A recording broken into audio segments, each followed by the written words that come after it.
Hello, everybody, and welcome to your virtual tour of the Grove Museum.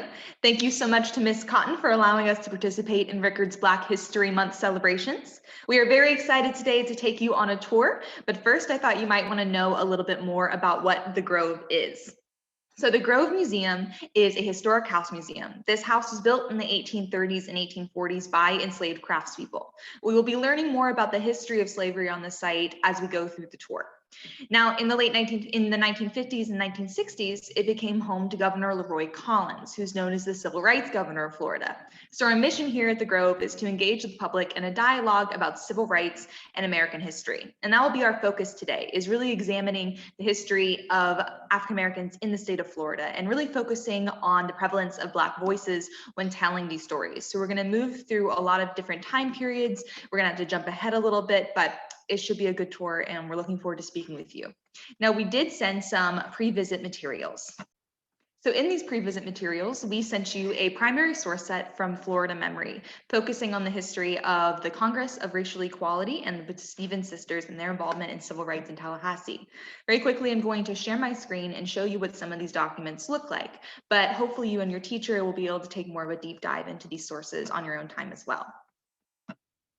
So this primary source set, as I mentioned, focuses on Patricia and Priscilla Stevens. We'll be talking about them and their activism in Tallahassee later on in the tour, but it has a number of documents featured which really give you an insight into the organizing power of this very major Black political movement with the sit-ins and the jail-in, and has a number of photographs from this time as well. So we'll be looking at some of these when we go downstairs, but one I'll start off by showing you here is this pamphlet. So this pamphlet has a number of pages to it, so it gives you different insights into the fundamental organizing strategy of CORE, which was nonviolence, and so their approach to direct action. So once again, this would have influenced the work of the Stevens sisters here in Tallahassee and how they organized FAMU students and people in the local Black community. So you in your classroom can go through those more later, look through the different documents, but for now, we're gonna switch over to my cell phone. So it's gonna take me a second to get it logged in on my phone, but we are going to take you through the museum, and we're gonna start by starting at the beginning of the long civil rights movement. So this will take 1 second for transition. My video is going to go off, but don't stop watching, we'll come right back. All right, everybody, and we're back. So this is what the Grove looks like. We're currently in the back of the museum. This is the Florida room. It was added in the 1950s and 60s, but now we're gonna go into the house and we're gonna talk to our director, John. I think I forgot to mention, I'm Patricia and I'm the program coordinator. So here we have Mr. John Grandage, who's gonna take us through the start of the long civil rights movement. Hey, everybody. We're so glad that we could come to you today through this virtual program to talk about the civil rights movement in Tallahassee in celebration of Black History Month. Thank you, Mrs. Cotton, and to all the teachers, faculty, staff at Rickards High School, and thank you to all the students for being interested in this subject. Now, at the Grove Museum, we have a perfect example of how history can be told by integrating African American history all of the time. So even though here we are in February, emphasizing Black History Month, I want everyone to know and be aware that through the mission of our museum, which is to look at civil rights in American history, that the African American experience and African American contributions are critical to understanding the history of our community. And in fact, we cannot tell the full story of our community and its history without talking about the African American experience and contributions. So Patricia mentioned that the Call Collins House was constructed in the 1830s. I'm going to talk about the enslaved artisans and craftspeople who built the house in a second, but I want to go back a little bit further in time. One of the really amazing things that I learned when I moved to Tallahassee for the first time is how integral our area is in the long struggle for civil rights and for freedom by people of African descent. Now this, you may have heard of the Seminoles or the Native Americans known as the Creeks or even the Miccosukes. But did you know that among those areas where they settled, the towns that they created, there were also towns consisting of free Black people who had emancipated themselves from slavery in the Carolinas and in Georgia and fled to this area of Florida where they established themselves and had generations of freedom leading up to Florida becoming a territory of the United States in 1821. Where we are in Tallahassee, we're not far from Lake Miccosukee in the eastern part of Leon County, western part of Jefferson County. It's around Lake Miccosukee, where there were concentrations of these people who had fled from slavery and established themselves there. Also to the west of where we are is a site known as the Fort Gadsden site, where in 1815, a number of people who had emancipated themselves from slavery, received training in arms from the British, and defended a fortification there, which was later destroyed during the early stages of the First Seminole War by the United States. Now, why I bring those up is just to help sketch this idea that the civil rights movement goes back to those individuals who fled from enslavement and who created independent communities and independent towns in Florida prior to it ever even becoming part of the United States. So Tallahassee becomes the capital of Florida in 1824. It's about 200 years ago from where we are now. The house here was constructed starting in the 1830s by those enslaved artisans and craftspeople whom Richard Keith Call, who owned all this property, claimed as his property. So all aspects of this house actually help speak to the craftsmanship of the builders. Let me show you a few examples. So for example, this is an artifact that we found on the site. It's probably a railroad spike. It's also possible that it could be used in the framing of the roof. But what's significant about this is a handmade nail. A blacksmith would have made this, very likely an enslaved person. And out in front of the house, there are a lot of artifacts that are metal that we find, including areas that are burnt, where the blacksmith, the kind of leavings of the blacksmithing process would have gone, and then nails like this. So we can put this on display in the museum and talk about that type of skill that the blacksmiths had. And I can also physically touch the history of a handmade nail made here on the site by one of those artisans.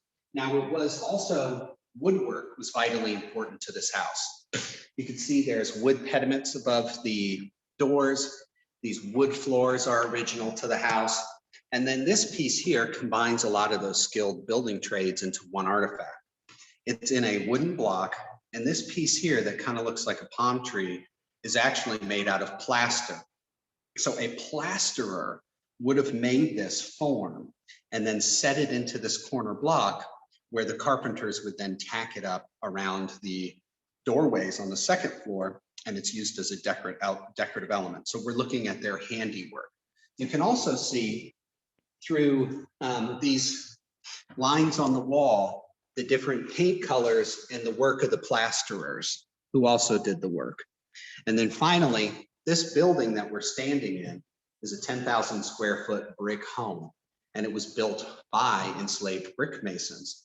We know a little bit more about these individuals because they are listed or referred to in different records related to the Grove, like the 1840 federal census. We know there were 40 individuals who were working in brick making, who were working as carpenters, plasterers, and other types of building trades. And we know that this is one of the bricks that was made near the Grove house, actually about a mile north of here, in some brick yards located around what today is called Lake Ella. In 1841, there was as many as 1 million bricks made on that site. These bricks were made by hand. Somebody had to dig this clay out of the ground, mix it together with water, form it into a wooden mold, and then let it dry a little bit, stack it up in a kiln. And that's all before they brought it here in order to construct this home. So when we preserve places like this, on the surface, it's about the preservation of a large home and the preservation of all the stories connected to it. But what we can't leave out are the stories of the people who actually performed the work and whose skills are now on display as part of the preserved Call Collins house here at the Grove. I'm gonna tell you a few more stories before we shift over to talking more about the Reconstruction. So I'm going in one of our exhibit rooms, and we use a lot of digital displays to tell the history of the site. This is one of the touch screens that we put together. And on this touch screen are a lot of different documents about the history of the site. I'm gonna tell you the story about two people that is kind of an unusual story, but I hope that it'll help you to understand a little bit better the conditions that were faced by Black families during the time of slavery. So in 1858, Richard Keith Call, the owner of this house, received a letter from a man named John Jenkins. John Jenkins at that time was living in Hamilton, Ontario, Canada. He had been enslaved on a plantation in Virginia. He escaped that plantation sometime in the 1840s. In 1850, he was living in Rochester, New York, not far from the printing house owned by Frederick Douglass, who I'm sure you all have learned about. Dr. Jenkins had to flee New York, however, after the passage of the Fugitive Slave Act, and by the late 1850s, he was living in Canada. He wrote this letter to Richard Keith Call in order to ask if he could buy the freedom of one of his daughters living on Orchard Pond Plantation. So in the northern part of Leon County, there's a road that crosses right through here now, that toll road. That's the plantation where Mary Jane Higgins was living and where Richard Keith Call owned all that land. Jenkins asked in his letter if he could purchase the freedom of his daughter. We know that Richard Keith Call agreed. And so Mary Jane Higgins then left Tallahassee and was reunited with her father, Dr. John Jenkins, in Canada. Later, after she had arrived in Canada, she wrote a letter back to the plantation asking about some of her family members, including her husband, Perry. We know Perry was a middle-aged man at this time from other plantation records, and that he was a mechanic, meaning that he worked on and fixed different machines on the plantation site. So that was in 1860, that last letter. 5 years later, emancipation comes. Here in Tallahassee, we mark that day as May 20th every year, the anniversary when emancipation was announced in this community. In 1865, Perry appears to have left Tallahassee, traveled all the way to Canada, where he was reunited with his wife, Mary Jane. There, by the 1870s, when they both passed away, they were able to leave a will, deeding property to their family when, just a decade before, they themselves had both been the property of someone else. Now, what that story kind of helps us to illustrate is the lengths to which that Mr. Jenkins had emancipated himself, had gained the financial wherewithal to try to bring his family back together during the time of slavery.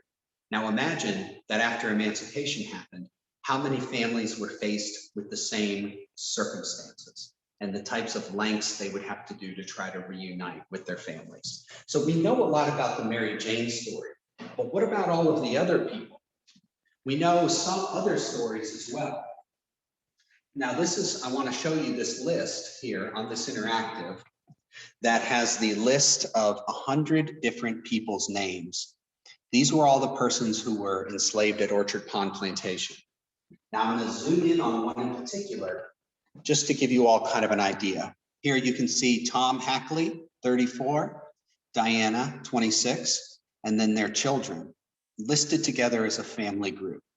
This is the type of record that would show up in the probate records when someone would die as the property of a man named Samuel Parkhill that Richard Keith Call later came to acquire. But the point is, this record is one of the first records to establish the family headed by Tom Hackley. We know through our research that Tom and Diana had several other children, including a boy named Charles Hackley, who was born about 1850 on Orchard Pond Plantation. Fast forward all the way to the 1945 Florida census, 95 years. Charles Hackley was still living on Orchard Pond Plantation. He would have been a sharecropper in the period after emancipation, and generations of his family would have grown up in that area. That illustrates the long ties to the land that many African-American families forged in the time of slavery and then after emancipation. It also illustrates that at 95 years old, in 1945, people living today may have known Charles Hackley. So that's how close in time those generations are, connecting it all the way back to that past and then into the middle part of the 20th century, not long ago. So remember, these buildings And when we look at the woodwork in these buildings, the construction of these buildings, what we're really looking at are the skills of the enslaved craftspeople who built the house. And we haven't talked at great length about some of the other things, the other contributions, in addition to the building of the house, the cooking of the food for the families, the caring for the families, and a whole host of other activities. So now we will kind of move forward in time a little bit. And Patricia, why don't you take it away? Thank you, John. Now we're going to continue along that long civil rights movement, more towards the period following emancipation, it's known as Reconstruction, and some of the years after that. We have Daniel, our museum educator, who's waiting in here to tell you all more. Hey guys, as Patricia said, I'm Daniel, the museum educator. So today I kind of jotted some notes down. I wanted to talk to you about the Reconstruction era of Tallahassee. And we wanted to talk about how education and religion were used as a springboard by members of the Black community to both progress and kind of to create familial bonds. So piggybacking off of where John just left, I wanted to speak to you guys about the Yellow Hair family. The Yellow Hairs were both Black and Indigenous. So I wanted to speak about that unique situation and how it led to some great and cool things in Tallahassee. So a Tallahassee native and a prominent member of the Frenchtown community, Margaret Yellowhair graduated from the State Normal College for Colored Students in 1904. Most likely a student of Lincoln High School, Margaret would later go on to own the Capitol Theater here in Frenchtown. Much like John G. Riley, someone we'll get a chance to speak about a little bit later today. Throughout her lifetime, Margaret would go on to own a significant amount of property in that Frenchtown community. The daughter of Edward Yellowhair, himself likely owned by enslaved by David S. Walker, who was a cousin of Richard Keith Call, the original owner of our property.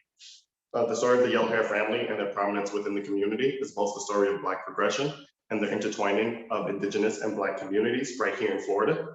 Descended from African and Indigenous people, Edward was born sometime between 1851 and 1852. By the time he was 28, in 1879, he was a printer and election inspector. In 1883, he was elected to the Tallahassee City Council. So through the stories of both Margaret and her father, Edward, we're able to see that despite the odds and despite everything that was stacked up against them, members of the Black community here in Tallahassee and all across the country were able to progress and forge real familial bonds and just foundations in their neighborhoods. John G. Riley, principal of Lincoln High School from 1892 to 1926. He was an educator and civic leader of the Smoky Hollow community right here in Tallahassee, prioritizing and championing education amongst the Black community in town. According to the Tallahassee City Directory, published in 1904, there were 5 owners on Riley's block in 1904, all owned by Black men. By 1919, there were 6 homeowners, them too, all Black. Utilizing both education and religious institutions as a springboard, Riley and others like him were able to form a prominent and true Black middle class right here in Tallahassee, allowing those who had graduated from Lincoln High School and other institutions an opportunity to continue their education. The State Normal College for Colored Students, today known as Florida Agricultural and Mechanical University, also FAMU, was built in 1887 on Copeland Street, originally only staffed by 2 instructors and attended by 15 students. The erection of the college serves as a testament to the will and determination of those in the community to further their education. Continuing to grow in size as time progressed, in 1891, the college moved to the former site of Highwood Plantation, building a foundation of knowledge on a site of a former plantation and somewhere that was formerly used to enslave and oppress Black people. The institution, then known as the State Normal College, served as a shining beacon to the Black community and furthered this idea. Through education, community building occurred and relationships were able to be furthered. Finally, I want to talk to you guys about Robert Meacham and kind of the idea of education and religion and how they intertwine. So Robert Meacham and 116 formerly enslaved individuals founded Bethel AME Church in 1865. A place of worship for 150 years, its several structures have served as a meeting hall, social center, and an overall gathering place for those within the congregation and the Black community at large. In those halls, those within the community have been able to come together and make plans to organize and promote economic self-sufficiency, moral improvement, leadership and organization, education, and social welfare. Religious and community leader, long after the conclusion of his life, Meacham's contribution to Tallahassee and its Black citizens is still as important as it was all the way then in 1865. Throughout its Throughout its existence, the church has always served as both a religious structure and community center. Concerned with all facets of social life, many churches often collected dues from their congregation in order to prepare for the untimely death of members. Taking a cue from many labor unions and mutual aid societies of the period, these dues were meant to provide a financial relief to the most destitute in the congregation and provide funerary services for those who would otherwise go without a decent send-off. So through these individuals, John G. Riley, Robert Meacham, Edward and Margaret Yellowhair were able to see the foundation that was built here in Tallahassee following emancipation and during Reconstruction.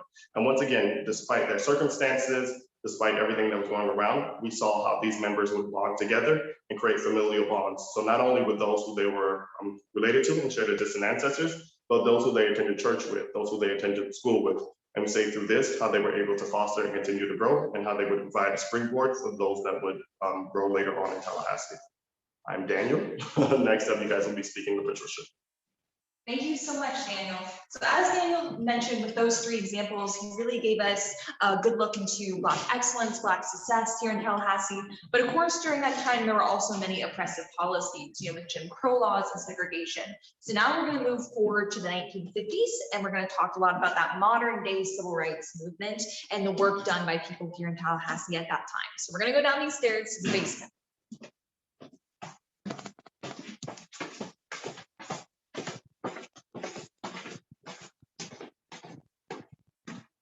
Now, the reason we talk about civil rights in the basement of the building specifically is because this area was Governor Leroy Collins' office. We actually have all of his furniture packed up right now, so there's not much to see in there. We had some construction work to be done, but because he was governor from 1954 to 1961, he was in office during that time of really the height of civil rights action here in Tallahassee. So we use his residency here in the home as a kind of a springboard to allow us to talk more about the broader Tallahassee community and what was happening here. So we'll start by, first off, I want to show you this pen. So kind of jumping forward, this is where we typically start, because this pen was actually used to sign the 1964 Civil Rights Act by President Johnson. And Governor Collins was present at that signing. This is Governor Collins right here. Now, with this pen, with this Civil Rights Act, that's the culmination of years of struggle and work. And as we just discussed, really the civil rights movement extends very much farther back than it's discussed, but we start here in 1954, because that's the year that Governor Collins is elected as governor of Florida. It's also the year of the Brown versus Board of Integration Supreme Court ruling. And so that's really going to be the start in a lot of people's books for the civil rights movement, looking at how school desegregation starts to become demanded, even more demanded. Sorry, I couldn't think of a right word. But what we're going to jump to instead is actually the bus boycott. So as I'm sure you're all familiar with the Montgomery bus boycott, of course, Rosa Parks, how she was a longtime activist, especially with the NAACP, and how she came to refuse to give up her seat in that bus. And that started a bus boycott in Montgomery, Alabama, led by the Women's Political Council. Well, a very similar thing happened in Tallahassee around the same time. So what happened here is that Wilhelmina Jakes and Carrie Patterson were two students at Florida Agricultural and Mechanical University, FAMU. They had gone on the bus and had sat in the only available seats, which were in the whites only section. The bus driver told them to leave, and they said that they would leave if he gave them their fare back. And since he refused to refund their ride, they refused to leave and were arrested. FAMU students then started the bus boycott in response to this. They decided they were not going to ride city buses because of the way that their fellow students had been treated. This was then taken over by, community members as well. Students still had an input, but Reverend C.K. Steele was very much an important person in this whole fight. He helped lead the Intercivic Council, who arranged for carpools and funds for people who were driving, had gas, so really just made sure the bus boycott was successful here in Tallahassee. And it was happening at the same time as the Montgomery bus boycott as well. Now, it came to an end after the Supreme Court ruled that segregated seating on buses was also unconstitutional. And around that time, it started to resolve, and the bus boycott formally ended, and eventually integrated seatings on buses became the norm. But the next major action to occur here in Tallahassee would be pretty much with the arrival of the Stevens sisters. So Patricia and Priscilla Stevens grew up in South Florida, and they came to start and go to school at FAMU. Now, in the summer of 1959, they had attended a work workshop put on by the Congress of Racial Equality in Miami. And so what we have here are a number of documents and pictures from Florida Memory, that website I've sent you all at the beginning. And I'm going to show you to help kind of really illustrate how with archival material, with primary sources, we're able to see those Black voices in real time. We're able to look back at the records and see what people who were organizing for CORE were saying, see what the Stevens sisters were saying, see what their family was saying, and what people from all over the country were telling them. So that's why it's so important to be able to look at those materials. And that's why Patricia Stevens' family donated those materials to the State Archives of Florida, because they knew they would be preserved and used by students like you. So they attended that workshop. So Congress of Racial Equality was a civil rights organization fighting, for civil rights, and did so through nonviolent direct action. And so they were so inspired by CORE that they actually started a Tallahassee CORE chapter when they returned to FAMU in the fall of 1959. But in February of 1960, something major happened in Greensboro, North Carolina.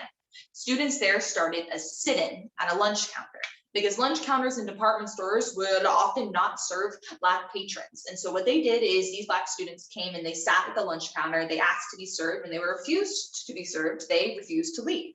And they faced harassment and arrest, but this got a lot of attention. And sit-ins became a really popular nonviolent direct action technique to expose how segregation was immoral and wrong and just fundamentally needed to change. So people like the Stevens sisters started leading sit-ins here in Tallahassee. Right there, that is Patricia Stevens.